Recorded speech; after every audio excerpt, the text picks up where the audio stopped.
লিডুৰ টিৰাপত খিলঞ্জীয়া অসমীয়া মহিলাক দুৰ্ব্যৱহাৰ ৰাজ্যত এতিয়াও সুৰক্ষিত নহয় অসমীয়া জীয়ৰী বোৱাৰী টিৰাপত সংঘটিত হৈছে খিলঞ্জীয়া অসমীয়া মহিলাক ধৰ্ষণৰ অপচেষ্টা লগতে শালীনতা হানিৰ ঘটনা লিডুৰ এটা কোকভাটাত সংঘটিত হৈছে এই জঘন্য ঘটনা কৰ্মৰত দুগৰাকী খিলঞ্জীয়া মহিলাক বিবি কুক কল ভাটাৰ মহৰী আলোক ৰয়ে ধৰ্ষণৰ অপচেষ্টাৰ লগতে শাৰীৰিক শালীনতা হানি কৰাৰ ঘটনাই তীব্ৰ প্ৰতিক্ৰিয়াৰ সৃষ্টি কৰিছে ভুক্তভোগী মহিলা দুগৰাকীয়ে সংবাদ মাধ্যমৰ আগত প্ৰকাশ কৰা অনুসৰি ভাটাটোত কাম কৰি থকা সময়তে প্ৰায়ে এনেদৰে আলোক ৰয় নামৰ ব্যক্তিজনে শালীনতা হানিৰ চেষ্টা কৰি আহিছিল ঘটনাৰ বিষয়ে জানিব পাৰি অসমীয়া যুৱ মঞ্চৰ কৰ্মকৰ্তাই কুক ভাটাটোত উপস্থিত হৈ এক উত্তপ্ত পৰিস্থিতিৰ সৃষ্টি কৰে ইতিমধ্যে ভুক্তভোগীয়ে ন্যায় বিচাৰি লিডু আৰক্ষী চকীত এখন এজাহাৰ দাখিল কৰিছে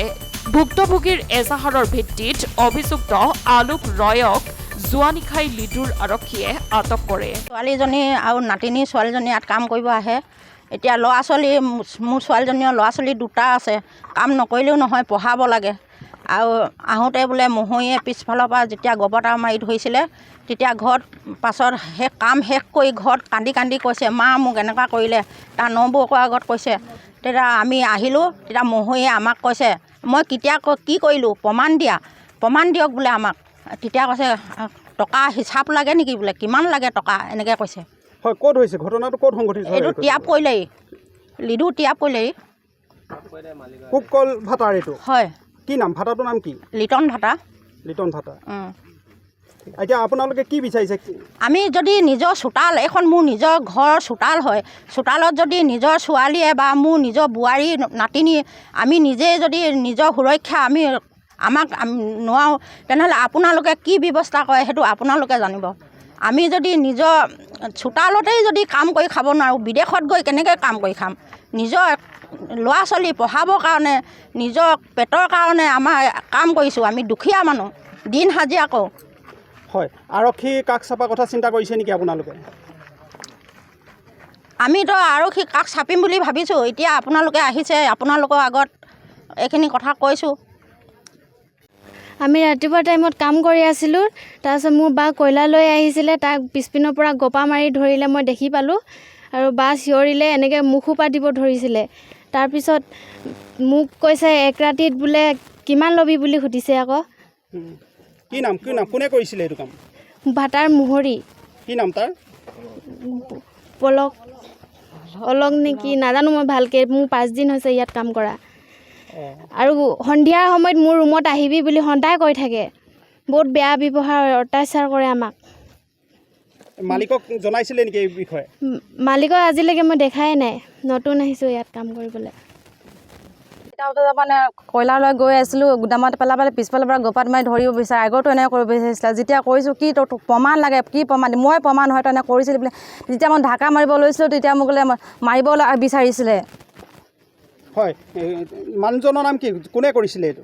ভাটাৰ মহৰী হয় কি নাম তাৰ কি নাম নামটো এতিয়া অলক হয় কিমান দিনৰ পৰা আপুনি ইয়াত কাম কৰি আছে মোৰ এসপ্তাহ হ'ল এতিয়া কাম কৰা নতুনকৈ আহিছে যেতিয়া নতুনকৈ আহিছিলোঁ তেতিয়া এবাৰ এনেকুৱা কৰিছিলে আজি প্ৰথম ঘটনাটো মানে ক'বলৈ গ'লে প্ৰথমতে আমি গৰিহণা জনাইছোঁ আমি ঘটনাটো প্ৰথমৰ পৰা ক'বই লাগিব আমি খবৰ পোৱা মতে লিডু আৰক্ষী থানা অন্তৰ্গত কয়লা কুক ভাটা এটাত আমাৰ অসমীয়া খিলঞ্জীয়া ছোৱালী দুগৰাকী কাম কৰি থকা অৱস্থাত তাৰে অনা অসমীয়া আমি জানিবলৈ পোৱা মতে আলোক ৰয় নামৰ এগৰাকী অনা অসমীয়াই কাম কৰি থকা অৱস্থাত এগৰাকী ছোৱালীক পাছফালৰ পৰা মানে বুকুত সাৱটি ধৰে এক প্ৰকাৰ ক'বলৈ গ'লে যৌন নিৰ্যাতনৰ দৰে অপচেষ্টা চলাইছিল ক'বলৈ গ'লে খুব সৌভাগ্য যে সেই ছোৱালীগৰাকী খুব সৌভাগ্য বুলি ক'ব লাগিব কিয়নো সেই সময়ত তাৰ ওচৰৰ এগৰাকী ছোৱালীয়ে দেখি পালে এতিয়া কথাটো হ'ল যিখন চৰকাৰে খিলঞ্জীয়া সুৰক্ষাৰ কথা কয় যিখন চৰকাৰে নাৰী সুৰক্ষাৰ কথা কয় আজি আমাৰ এই মাঘিটা সমষ্টিৰ লিডুত আমাৰ অসমীয়া খিলঞ্জীয়া ছোৱালী আজি সুৰক্ষা নাই আজি এই অনা অসমীয়া এই আলোক ৰয় নামৰ আমি জনামতে ইয়াৰ নহয় বুলিও আমি জানিবলৈ পাইছোঁ গতিকে এই অনা অসমীয়া ইয়াত কিহৰ কাৰণে কাৰ সাহসত ইমান দপদপনি গতিকে আমি একদম স্পষ্টকৈ অসমীয়া যুৱ মঞ্চৰ তৰফৰ পৰা আমি ক'বলৈ বিচাৰিছোঁ এয়া কিন্তু অনা অসমীয়া এয়া দপদপনি চলিব দিয়া নহ'ব তাতো এতিয়া আমি পৰিয়ালৰ লোকে ইতিমধ্যেই আমি ক'বলৈ লাগিব যে পৰিয়ালৰ লোকে ইতিমধ্যেই লিডু আৰক্ষী চকীত এখন ভুক্তভোগীয়ে এখন এজাহাৰ দাখিল কৰিছে আৰু এজাহাৰ দাখিল কৰিছে লগতে আমাৰ যি লিডু আৰক্ষী থানাৰ ভাৰপ্ৰাপ্ত বিষয়া তেওঁক ধন্যবাদ দিবই লাগিব তেওঁ কথাখিনি গুৰুত্ব সহকাৰে লৈ তেওঁ আমাক এটা আশ্বাস প্ৰদান দিছে যে তেওঁ যি আলুকৈ নামৰ যিজন ব্যক্তিয়ে এই অপৰকম প্ৰচেষ্টা চলাইছিল তেওঁৰ ওপৰত এক বিহিত ব্যৱস্থা ল'বলৈ আমাক জানিবলৈ দিছে আমি এইখিনিতে ক'বলৈ বিচাৰিছোঁ আমি প্ৰথমে ধন্যবাদ দিছোঁ তাৰ সমান্তৰালভাৱে আমি ক'ব বিচাৰিছোঁ যদিহে আগন্তুক অতি শীঘ্ৰে যদি ইয়াৰ ওপৰত ইয়াৰ ওপৰত ব্যৱস্থা গ্ৰহণ নকৰে তেনেহ'লে কিন্তু আমি অসমীয়া যুৱ মঞ্চত তীব্ৰ গণতান্ত্ৰিক আন্দোলন কৰা হ'ব সেয়া কিন্তু স্পষ্ট কথা তাৰ সমান্তৰালভাৱে আমি আৰু এটা কথা ক'বই লাগিব যে আমি যেতিয়া খবৰ পাওঁ আমি খবৰ মতে আমি যেতিয়া আহি আমি দেখি পাওঁ যে ইয়াত যেনেদৰে কুকভাটাত আমি যিবোৰ পৰিৱেশ দেখি পাওঁ একপ্ৰকাৰ ক'বলৈ গ'লে তাত যিসকল লোক আছে আমাৰ সন্দেহ হয় সেই লোকসকল ইয়াৰ স্থায়ী হয়নে নহয় গতিকে আমি আৰক্ষী প্ৰশাসনক ইয়াৰ ওপৰত এক উচিত তদন্ত কৰিবলৈ পৰিচয় পত্ৰৰ লগতে তদন্ত কৰিবলৈ আমি আহ্বান জনাইছোঁ আৰু এটা কথা তাৰ সমান্তৰালভাৱে আমি ক'বই লাগিব যিটো এই কুকভাটা আছে এই কুকভাটাটো কিন্তু আমাৰ সন্দেহ যে এই বৈধ নে অবৈধ গতিকে আমি ইয়াৰ ওপৰতো অতি শীঘ্ৰে অসমীয়া যুৱ মঞ্চৰ তৰফৰ পৰা আমি আইটি আবেদন কৰিম তথ্য জনা আইনৰ অধিকাৰ আমি আইটি আবেদন কৰিম গতিকে পুনৰবাৰ আমি ক'ব বিচাৰিছোঁ যে আমাৰ খিলঞ্জীয়া ছোৱালী এই খিলঞ্জীয়া ছোৱালীৰ প্ৰতি যি আচলতে এনেকুৱা অত্যাচাৰ এক প্ৰকাৰ ক'বলৈ গ'লে যি যৌন নিৰ্যাতনৰ প্ৰচেষ্টা চলাইছিল তাক আমি কেতিয়াও মানি ল'ব নোৱাৰোঁ আৰু এই অনা অসমীয়া দপদপনি আমি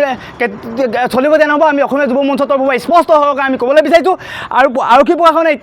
আপোনালোকক ইতিমধ্যে কৈছোঁ যে আৰক্ষী প্ৰশাসনে আমাৰ আশ্বাস দিছে আৰু আমি আশা কৰিছোঁ কিন্তু এটা কথা ক'ব বিচাৰিছোঁ যদিহে ইয়াৰ ওপৰত অতি শীঘ্ৰে যদি ব্যৱস্থা নহয় তেনেহ'লে আগন্তুক দিনত বিৰাট ভয়ানকভাৱে আমি গণতান্ত্ৰিক আন্দোলন কৰা হ'ব তাৰ বাবে কিন্তু আমাৰ অসমীয়া যুৱ মঞ্চৰ কোনো জগৰীয়া নহয়